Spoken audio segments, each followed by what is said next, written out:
korupsi pada proyeknya sudah dilakukan KPK sejak awal 2020. Proses penyelidikan dilakukan secara hati-hati untuk memastikan setiap tahapan berjalan sesuai prosedur. Assalamualaikum warahmatullahi wabarakatuh. Kami dari kelompok 1 akan mempresentasikan karya ilmiah yang berjudulkan Pancasila sebagai Sistem Etika dalam Menangani Dekadensi Moral dan Korupsi di Indonesia. Korupsi merupakan permasalahan serius yang hingga kini masih menjadi tantangan utama dalam kehidupan berbangsa dan bernegara. Maraknya praktik korupsi tidak dapat dilepaskan dari adanya dekadensi moral, yaitu merosotnya nilai-nilai etika seperti kejujuran, tanggung jawab, dan kepedulian sosial. Indonesia sebagai negara yang berlandaskan kepada Pancasila menghadapi berbagai tantangan serius dalam kehidupan berbangsa dan bernegara. Salah satu persoalan utama yang terus mengemuka adalah dekadensi moral dan praktik korupsi yang menambah hampir ke seluruh sektor kehidupan, baik pemerintah, pendidikan, ekonomi, maupun sosial. Dekadensi moral ditandai dengan menurunnya nilai kejujuran, tanggung jawab, rasa keadilan, dan kepedulian sosial. Sementara korupsi merupakan manifestasi nyata dari krisis etika tersebut. Pancasila tidak hanya berfungsi sebagai dasar negara, tetapi juga sebagai sistem nilai dan sistem etika yang seharusnya menjadi pedoman perilaku di Indonesia.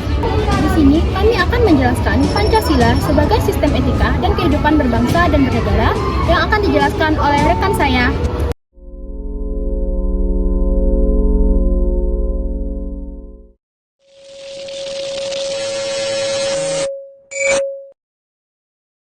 Baiklah, saya akan menjelaskan tentang Pancasila sebagai sistem etika dalam kehidupan berbangsa dan bernegara.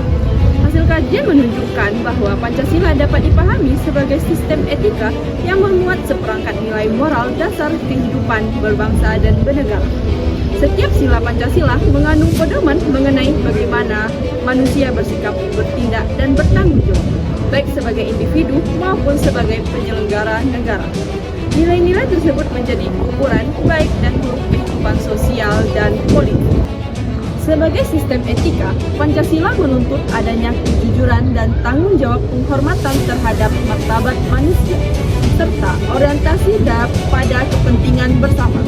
Penelitian yang dilakukan oleh Suyanto 2015 dalam jurnal Ilmu Sosial dan Ilmu Politik menunjukkan bahwa lemahnya internalisasi nilai etika Pancasila yang berkontribusi terhadap munculnya perilaku menyimpang dalam birokrasi dan kehidupan politik.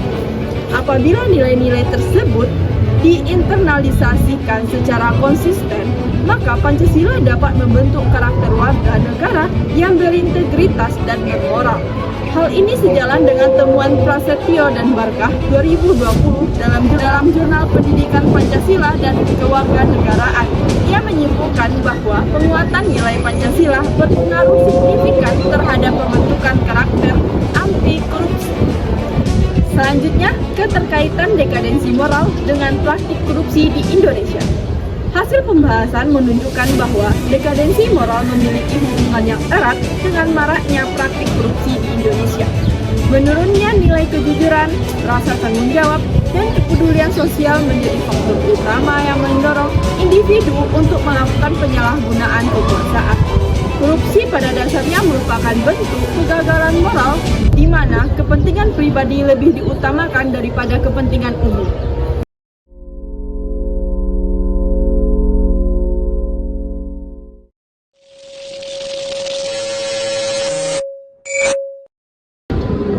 Baik, saya akan menjelaskan tentang peran nilai Pancasila dalam pencegahan dekadensi moral dan korupsi. Untuk memperjelas peran nilai-nilai Pancasila sebagai sistem etika, nilai yang terkandung dalam Pancasila memiliki referensi yang sangat kuat dalam upaya pencegahan dekadensi moral dan korupsi di Indonesia. Setiap sila Pancasila mengandung prinsip etika yang apabila dihayati dan diamalkan secara konsisten dapat menjadikan benteng moral bagi individu maupun penyelenggaraan negara. Pertama, sila ketuhanan yang Maha Esa mengajarkan nilai religiusitas kejujuran, dan tanggung jawab moral. Kesadaran akan adanya Tuhan mendorong manusia untuk berperilaku jujur dan menjauhi perbuatan tercela seperti korupsi, karena setiap tindakan tidak hanya dipertanggungjawabkan di dunia hukum, tetapi juga di hadapan Tuhan. Yang kedua, sila kemanusiaan yang adil dan beradab, menekankan penghormatan terhadap rakyat dan martabat manusia. Korupsi bertentangan dengan sila ini karena merampas hak-hak masyarakat dan menimbulkan penderitaan sosial. Dengan menjunjung tinggi nilai kemanusiaan, setiap individu diharapkan memiliki empati dan kepedulian terhadap semua. Yang ketiga, sila persatuan Indonesia mengandung nilai solidaritas dan kepentingan nasional di atas kepentingan pribadi atau golongan. Praktik korupsi dapat merusak persatuan bangsa karena menimbulkan ketidakpercayaan masyarakat terhadap negara. Oleh karena itu, pengamalan sila persatuan mendorong sikap loyal dan berintegritas demi kepentingan bangsa. Yang keempat, sila kerakyatan yang dipimpin oleh hikmat kebijaksanaan dalam permusyawaratan perwakilan, menuntut penyelenggaraan kekuasaan yang demokratis, transparan, dan bertanggung jawab. Pengambilan keputusan yang berorientasi pada kepentingan rakyat, sehingga dapat mencegah penyalahgunaan kekuasaan. Yang kelima, sila keadilan sosial bagi seluruh rakyat Indonesia, menegaskan pentingnya keadilan dan kesejahteraan yang merata. Korupsi merupakan penghambat utama terwujudnya keadilan sosial. Dalam mengamalkan nilai keadilan sosial, setiap kebijakan dan tindakan diarahkan untuk menciptakan kesejahteraan bersama, bukan keuntungan pribadi. Dengan demikian, nilai-nilai Pancasila sangat relevan sebagai sistem etika dalam mencegah dekadensi moral dan korupsi. Untuk integritas nilai Pancasila melalui pendidikan, keteladanan pemimpin, dan budaya hukum yang berkeadilan menjadi langkah strategi dalam membangun bangsa yang bermoral dan berintegritas. Berdasarkan kajian-kajian, nilai-nilai Pancasila memiliki peran strategis dalam mencegah dekadensi moral dan korupsi apabila diterapkan secara nyata. Nilai ketuhanan mendorong kejujuran dan kesadaran moral. Nilai kemanusiaan menumbuhkan empati dan kepedulian sosial. Nilai kerakyatan menekankan kepemimpinan yang bijaksana dan bertanggung jawab. Serta nilai keadilan sosial mengarahkan kebijakan pada kesejahteraan bersama. Hasil pembahasan menunjukkan bahwa internalisasi nilai-nilai Pancasila melalui pendidikan karakter, keteladanan pemimpin, dan budaya birokrasi yang bersih dapat menjadi langkah preventif dalam pemberantasan korupsi. Dengan demikian, tujuan penelitian yang menekankan bahwa pemberantasan korupsi tidak hanya melalui penegakan hukum, tetapi juga penguatan etika dan moral berdasarkan Pancasila dapat tercapai. Jadi saya akan membahas tentang kasus korupsi dengan analisis berdasarkan hasil kajian menunjukkan bahwa praktik korupsi di Indonesia tidak hanya disebabkan oleh lemahnya pengawasan dan penegakan hukum, akan tetapi juga oleh rendahnya pengamalan nilai-nilai etika Pancasila. Hal ini dapat dilihat melalui beberapa kasus korupsi yang terjadi dan dianalisis berdasarkan perspektif Pancasila. Salah satu contoh nyata adalah kasus korupsi proyek Kartu Tanda Penduduk Elektronik atau EKTP. Kasus ini melibatkan penyalahgunaan wewenang dan pengelolaan anggaran negara yang mengakibatkan kerugian yang sangat besar. Secara hukum, perbuatan tersebut melanggar Pasal 2 Ayat 1 dan Pasal 3 Undang-Undang Nomor 31 Tahun 1999, Undang-Undang Nomor 20 Tahun 2001 tentang Pemberantasan Tindakan Pidana Korupsi.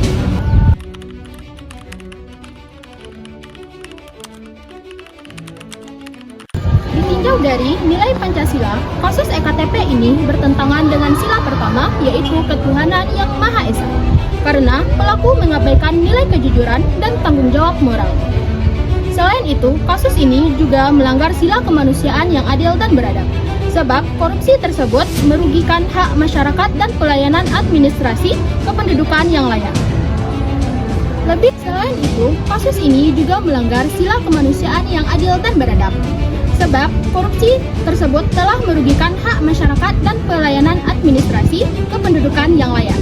Lebih lanjut, Perbuatan tersebut tidak sejalan dengan sila keadilan sosial bagi seluruh rakyat Indonesia karena dana publik yang seharusnya digunakan untuk kepentingan masyarakat justru disalahgunakan untuk kepentingan pribadi dan kelompok. Contoh lainnya adalah kasus korupsi bantuan sosial COVID-19 yang terjadi pada saat masyarakat sedang mengalami kesulitan ekonomi. Tindakan ini melanggar pasal 2 ayat 1 dan pasal 12 huruf E Undang-Undang Pemberantasan Tindakan Pidana Korupsi karena adanya penyalahgunaan jabatan dan penerimaan suap dalam bantuan sosial.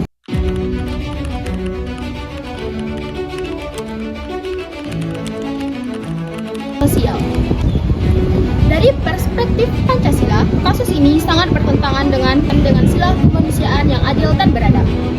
Karena mengabaikan penderitaan rakyat serta kerakyatan yang dipimpin oleh hikmat kebijaksanaan dalam permusyawaratan perwakilan.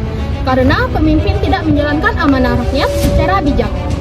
Berdasarkan hasil pembahasan kasus-kasus tersebut, dapat disimpulkan bahwa korupsi merupakan wujud nyata dari dekadensi moral akibat tidak diinternalisasikan nilai-nilai Pancasila dalam kehidupan.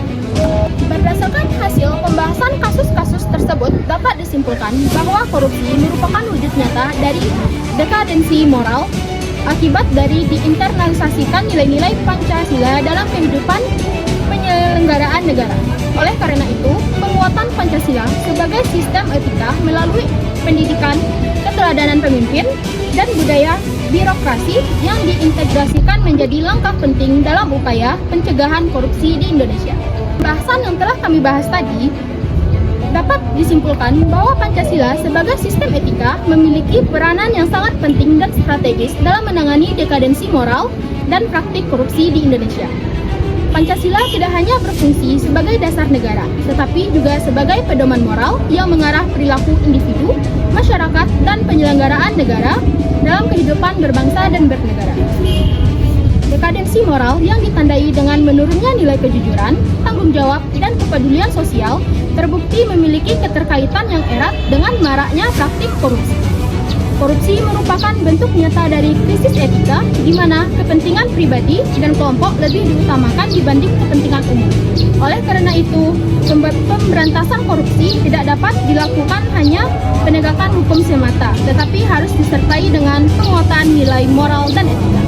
Sekian presentasi dari kelompok kami akhiri dengan wassalamualaikum warahmatullahi wabarakatuh.